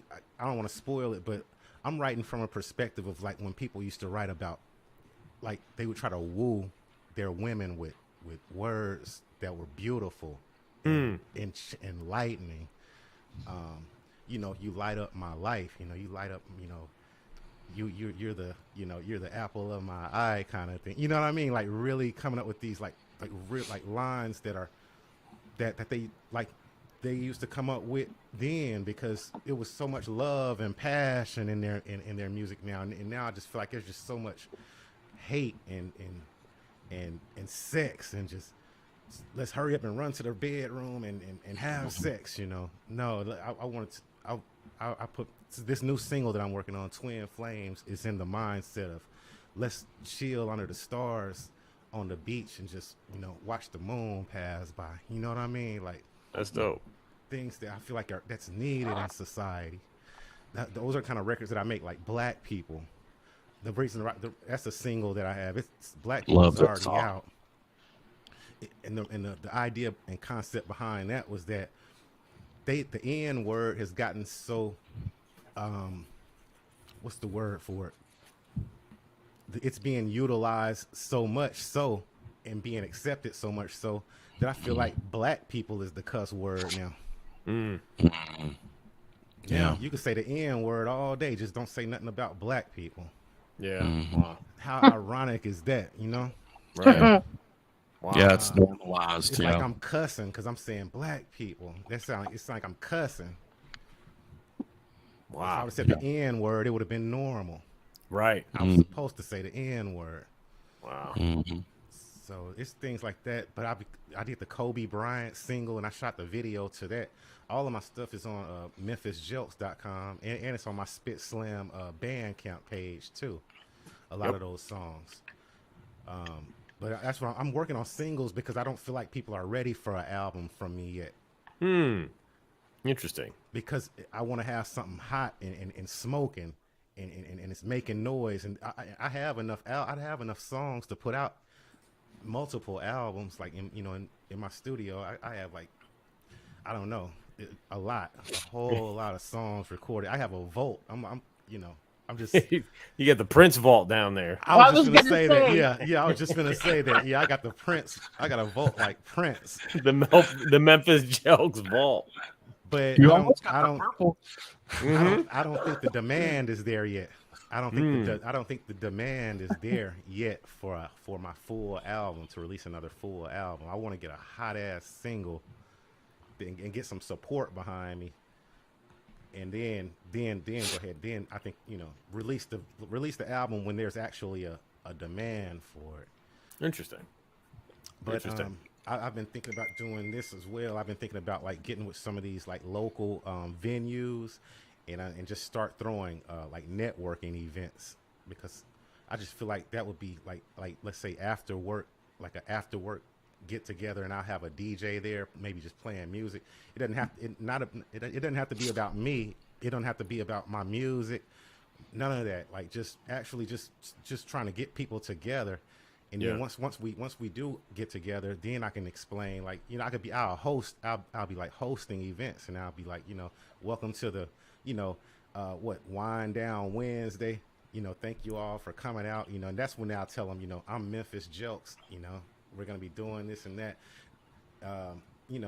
Maybe, at that point, just start trying to build a network, a real network of real people who will really come out and support things that you're trying to do, versus like just being like putting out Facebook stuff, or just being trying to be an internet celebrity. I think it's time to go back to where you actually really get out here and shake hands and kiss babies and stuff, man. Just just take it back to the basics. So that's when it's a whole different mindset, bro. Okay. Keep dropping these hot singles and these hot videos. I'm gonna be. I might pester the hell out of you, C-Dot, to get you to tighten up my videos for.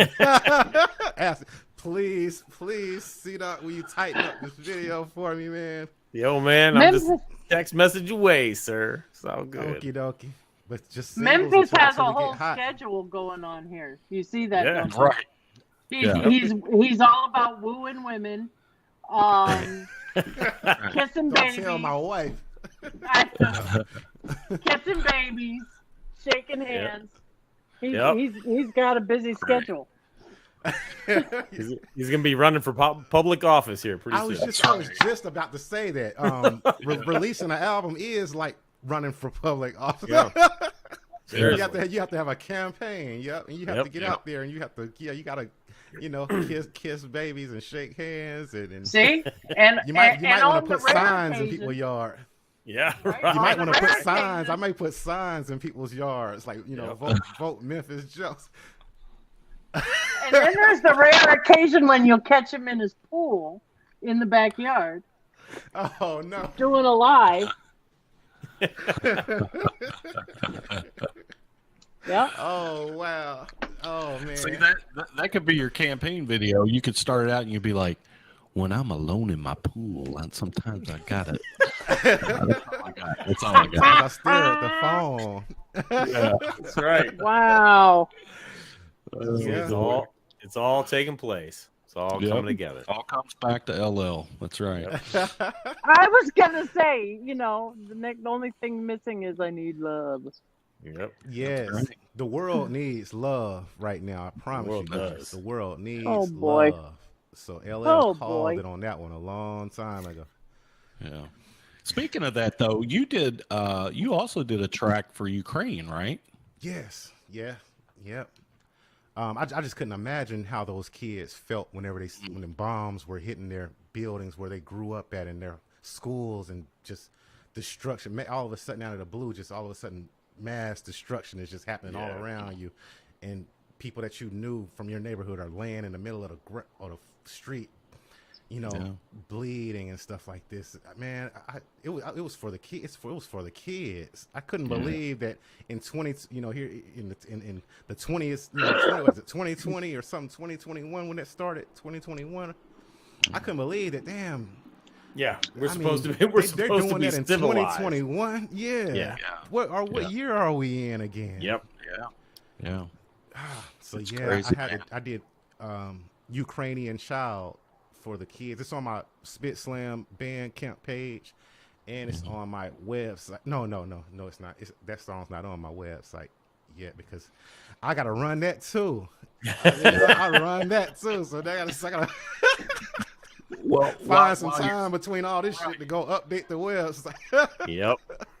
Well, so Sunshine, one of our longtime listeners and big friends of ours of the show, she posted up here, the full phrase is "Jack of all trades is a master of none, but oftentimes better than a master of one."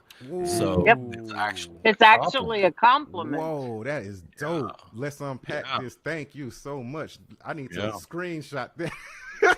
Go. Yeah. I need to screenshot that and add that to the end of my quote when I say it. That is right. Where's my phone? I need to take a picture. You can also watch it on the replay, Jelks. That's right. We are recording, aren't we? We are.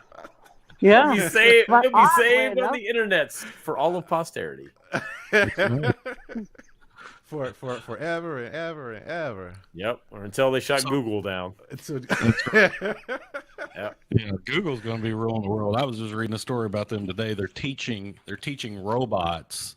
So it's not just artificial intelligence. They're actually teaching robots how to make decisions, like to think. Yeah. There you go. But they suck at it. They suck at it. They do. But they suck at it.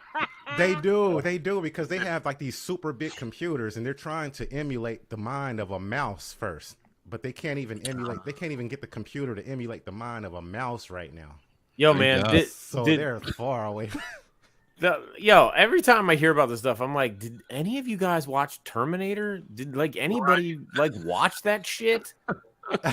Like they warned us. Jim Cameron warned us in 1984. Yeah, don't do this. And then I keep seeing all this AI, and now, although I gotta hand it to the whoever created there's that website now that you type in some words and it does artificial intelligent artwork. Yeah, that's kind of cool. That's kind of neat. That is cool. Yeah. I gotta hand it to them for that. But that motherfucker is gonna go from drawing pictures to sending robots out to kill us all. So just I know. All righty.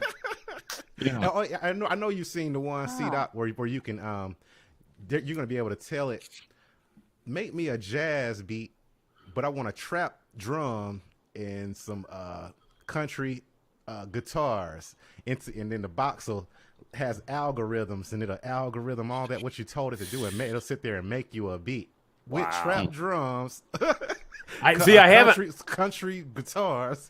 I haven't seen that. But there is an app. Wait, and let me see if I can find it real quick.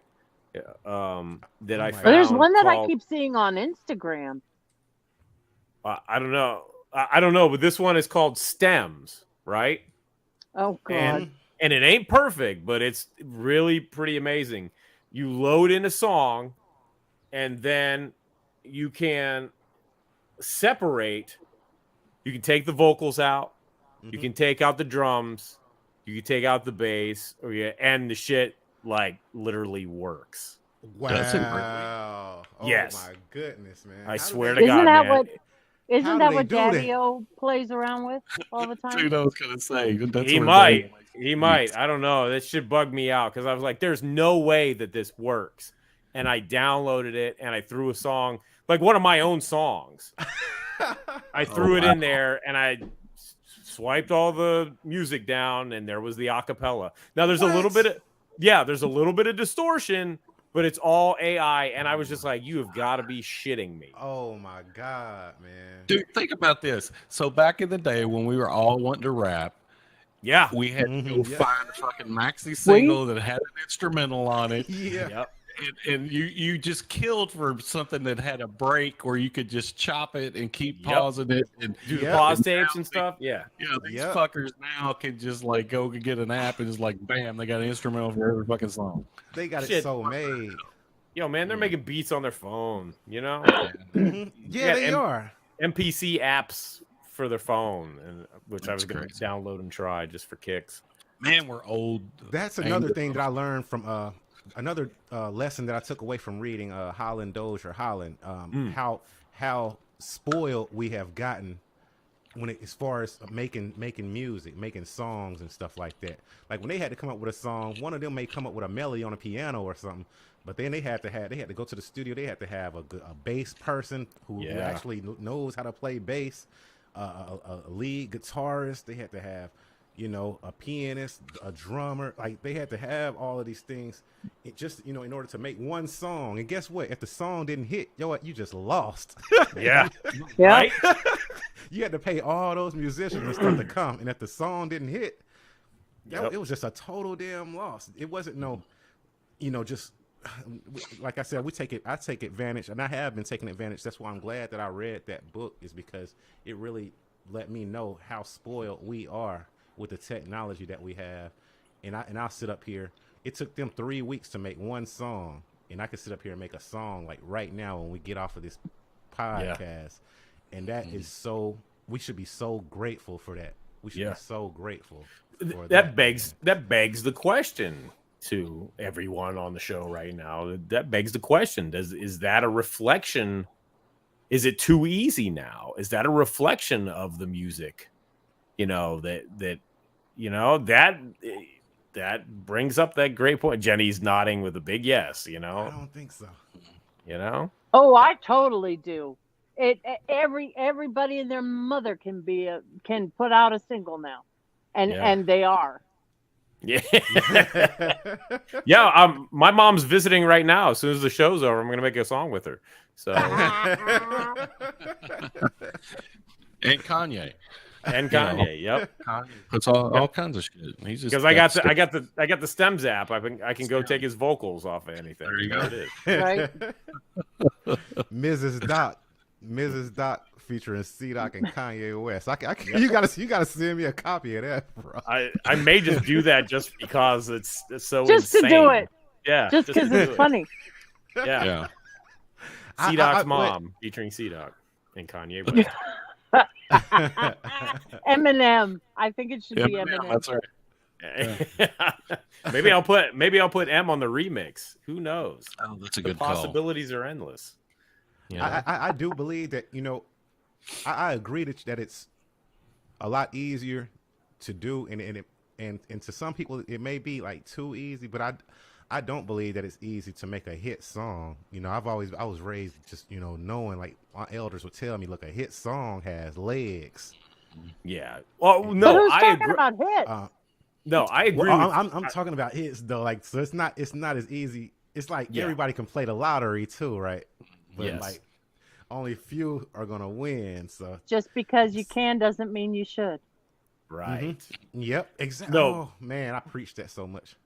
But I agree with you, Jelks. I think that I do think that we come from a different perspective.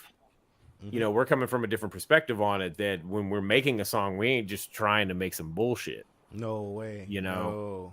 There's more behind it than what's on the surface. But it does make me wonder that since the tools are there, the people, because man, as the president of the label, I get people hit me up and like, yo, I got beats, and I Good for you. yeah, right. Me Yeah, too. who doesn't, right? Good for you. But I'm like, I do them the courtesy of listening to it, and it's just like, okay, wait, I just heard this from the last 10 guys. It's like literally the same stuff. Yep. Right. And that's where the difference definitely falls. I agree, C-Doc. So yeah, everybody can have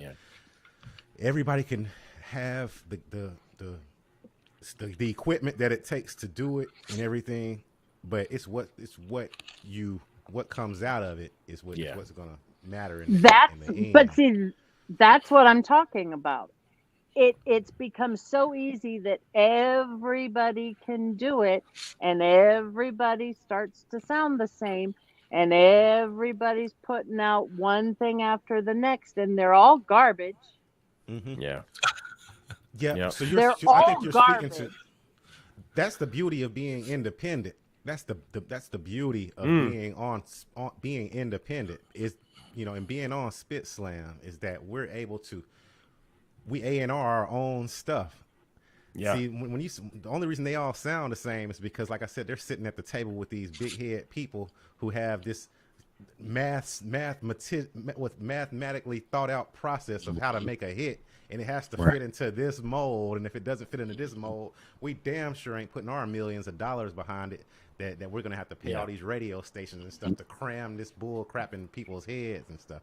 So I think the beauty of being independent on an independent label is that we can come out with whatever the heck we want, when the heck we want, shoot a video whenever we want, release the video whenever we want, and we can really challenge the status quo.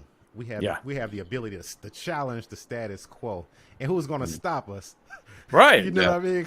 Because we're us. Yeah. It's a matter of, we've taken the perspective that music has no expiration date. Our music has no expiration date. It doesn't. Yeah, I will promote whatever we put out back in 2018, 2019 as much as I promote what we just put out last week. Because it's always new to somebody. Yep. Right. Yeah. Right. Yep. Yeah. And real quick, I know he just got into the ATL. He's making a special guest appearance, ladies and gentlemen, Mr. Chuck D. Oh snap! What's up, Mr. Chuck? Are you on the plane? He must be on the plane. Peace, Chuck. He sure is. That's how come he's not saying anything. That's what's up. Man, thanks for joining us, Mr. Chuck. On the plane. On the Mr. plane. Triple like DJ Lord, he's all clothed up over his face. Right? Incognito. I don't blame him. Yeah, exactly. Yep. I don't usually say where I'm going, but I'm just stopping through. I don't usually say where I'm going. Oh, I gave that out, didn't I? Stop it, Damn too. it. Yep. I gotta. No, I'm heading to Memphis. Wow. Heading to Memphis. All right. Come on, let's record one. Come on over here. Let's record one then, Mr. Chuck. There you go. Yep. We're recording now. Oh, That's right. That's what I'm talking about. Yep. Oh man. There it is. All right. Well, Don't let me ladies stop and gents. y'all. I'm listening. Oh no, we're wrapping it up. And in fact, real quick, if you're wondering what we're talking about with the label and everything, we're talking about the SpitSLAM record label group, which sponsors our show and the whole reason that we're here. And we're going to take a quick break and show you this commercial, and we'll be right back. The SpitSLAM record label group, a Chuck D situation. Catch us on your favorite streaming platform, on Bandcamp, or visit our official web store at SpitSLAMrecords.com. All releases are available digitally or on CD, with select titles available on vinyl and cassette. The SpitSLAM record label group. Throwback to the future sound. Dope. So dope. The guy that did the voiceover has an immaculate voice, if I do Man, say so myself. yeah, he does. We're definitely gonna have to like. we gotta get him. We gotta put him up for an award or something. The Barry White Award. Yeah. I would be honored. The Johnny Bristol Award. Hang on Yes. in there, baby. Oh man. John Bristol, that's what's up. But yep, I gotta update the visuals in that, get some of the newer releases in there. But oh, good, there it is. Peace All out, right, Mr. Jelks. Chuck. Peace out, all. Yep. Peace Safe y'all. travel, Peace, sir. Mr. Chuck. Be Safe safe. travels. So yes, so Jelks, tell us real quick where everybody can find you and your music and your videos and all that fun stuff. Okay, so I have a website. It's called MemphisJelks.com. That's MEMPHIS.JELKS.com. That's where all of the music can be found. Majority of the videos that I've come out with can be found. Just a lot of information on me. That's what I would really like for everybody to subscribe to that, because like as C-Doc and Chuck and So Chuckified and Jen, they always preach independence. So I own MemphisJelks.com. So if you come there, you're rocking directly with me personally. But if you want to find me on any other sites, Instagram at Memphis Jelks, Facebook at Memphis Jelks, Twitter at Memphis Jelks, and the list goes on. Everything at Memphis Jelks. So, or you can just Google Memphis Jelks. Yeah. And all that shit will pop up. And where can they watch the Memphis Jelks show? On the Memphis Jelks Show YouTube channel. Excellent. Come subscribe, show some love. We'll be Yes. coming out with new episodes as soon as I fire my co-host and find a couple of new ones. Wow. No, I'm just playing. Oh, Jay, don't get me. Oh yeah, one of them names start with O and the other one names start with J. So I be messing with. Oh, see I got now. OJ on. I got OJ on my podcast. But but yeah, no, salute to them. Much love. Thank y'all for having me on the show. C-Doc, man, you the greatest. You the best. Oh, thank you, I'm- Jelks. Be looking for me to, send you this new music and stuff so we can put it out the proper way, through Yeah. the proper channels and everything. Of course. There he Jen, goes. There he goes. Jen, ain't nothing but love. Me and Jen talked for like Absolutely. hours one night. My wife was like, who Yep. are you talking to? Yeah. I was like, Talking to Jennifer. it's Jen from SpitSLAM. Right. Say, okay, Jen from SpitSLAM. And from the What home are office. you wearing? Yeah. Yeah, right. No. Oh man, it's so chuckified, man. Salute to you, man. I appreciate you so much. Everything you do for the label, everything you know do for us as artists to help us get our names and our likenesses and our stories out there. And I'm gonna be coming with some heat, you know. So everybody That's out there, up. man, if y'all got lucky tonight, because next time I'm gonna be it's gonna cost like $1 million to watch the C-Doc show when I come back. It's gonna be on pay-per-view. It's C-Doc again, pay-per-view edition. There you go. That's right. Wow. Big time, son. Big time. Oh That's man, right. Can I shout out a couple of people? Shout out to my Of wife course. Carla. Shout out to my kids. You know, shout out to my bros, my mom, my pops. You know, everybody who rock with us, everybody who been rocking with us since from the J Smooth days all the way through the Memphis Jelks time, man. It's our time, man. I ain't gonna let us down. I got y'all on my back. I'm gonna carry us to the finish line, man. Much love to everybody. SpitSLAM is where it's at for life. Shout out Chuck D, Al Capone. It's just so many, man. D Frost, KP, Trackman. Man, it's just so many. Love, man. Love y'all, man. Love everybody, man. That's what's up. Peace. Thank you, Jelks. Thanks, We will Jelks. We'll be looking for the new music and hope to hear from you soon, sir.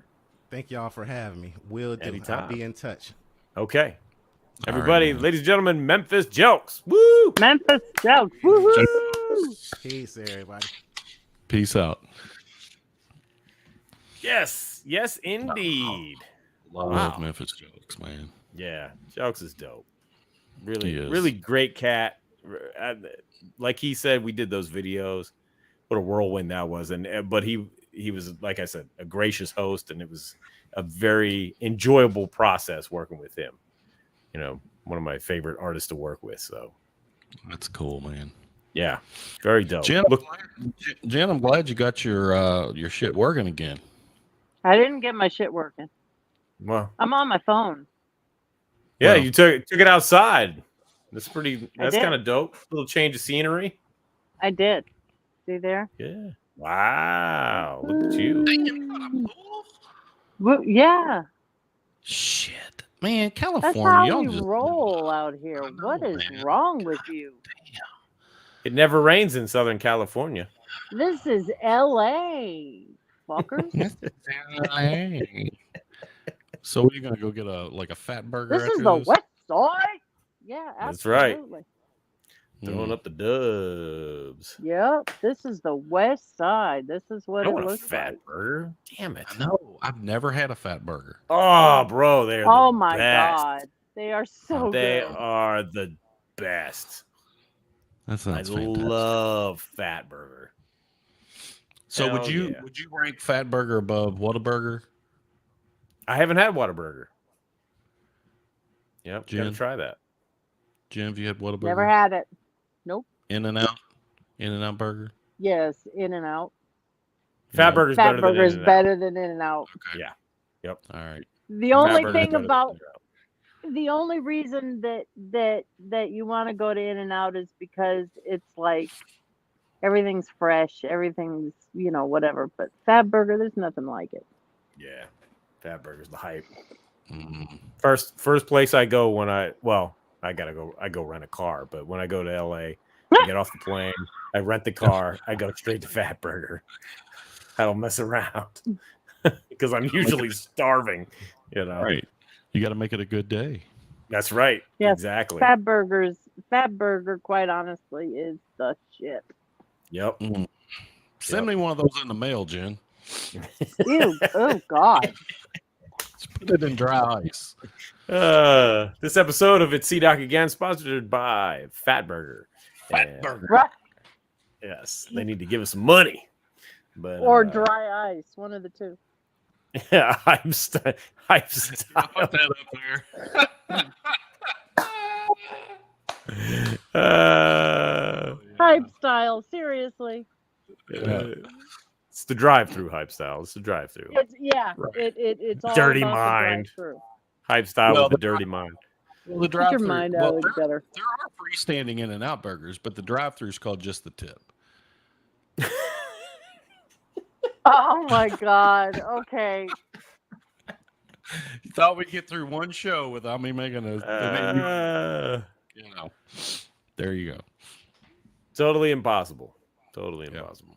That paired with their Bible verses on the bottoms of their cups and everything, I'm sure they'd love that. They have Bible verses for real? Oh yeah, yeah. Interesting. Yeah. Huh. Are they hardcore like Chick-fil-A or no? No, but Okay. no, they're not hardcore like Chick-fil-A or Hobby Lobby, but Fuck some Hobby Lobby. but they are they're not even, they're still, I think, owned by this one family. Oh, the Nude HD XYZ best adult dating site is back And blocked. Oh, Yes. good. Yay. Oh, but back again. Oh, wow. Okay. Make sure you send that link over to CM Lugo because he's going to ask. Yeah, exactly. Yeah. Before you block it. Yes. All right. This episode of It's CDoc Again is brought to you by Nude HD XYZ best adult dating site.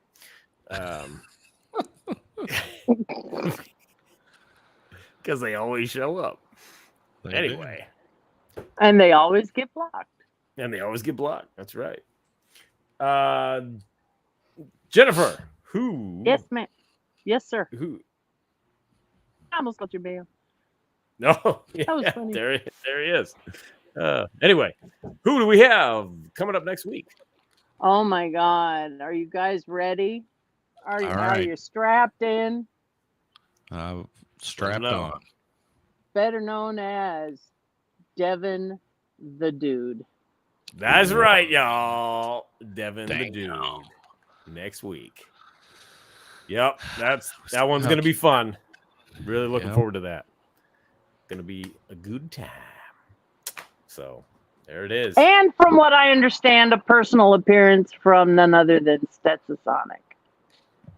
Oh, next week? Mm-hmm. Oh.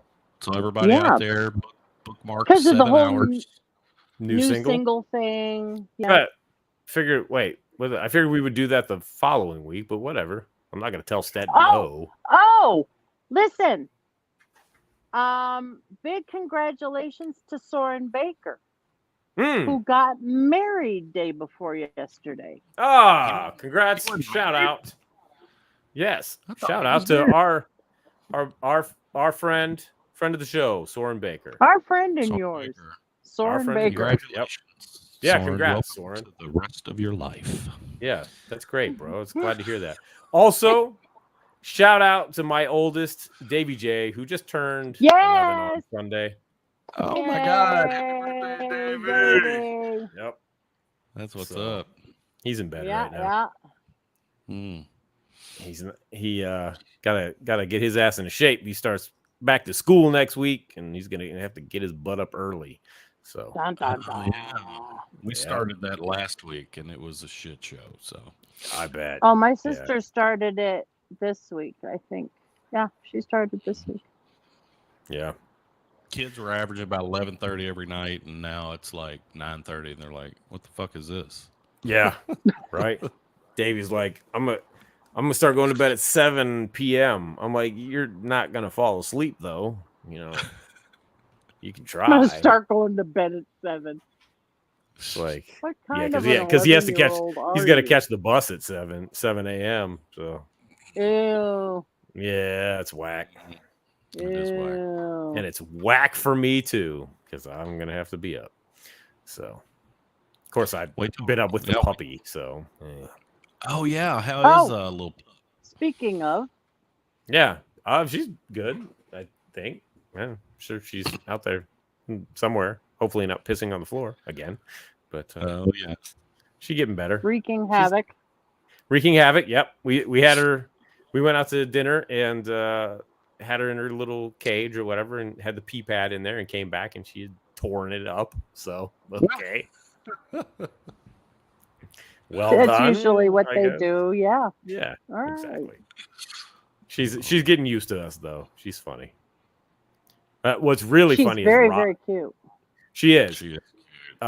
What's really funny is Rocco takes her outside in the yard and then runs around, and she chases him. And as he runs, he sings the Mission Impossible theme song. I'm not exactly sure why, but he gets out there and at like the top of his lungs too. He's like dun dun dun dun dun dun dun dun dun, dun every time, every single time. Oh, that's fantastic.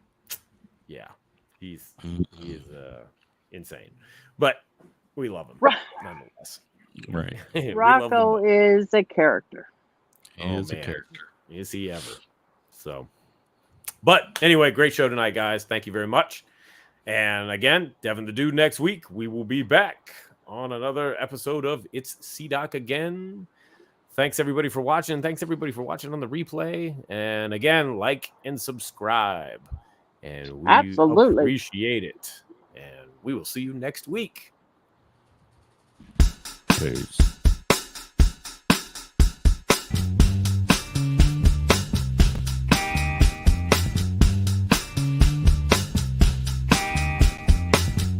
It's CDoc again.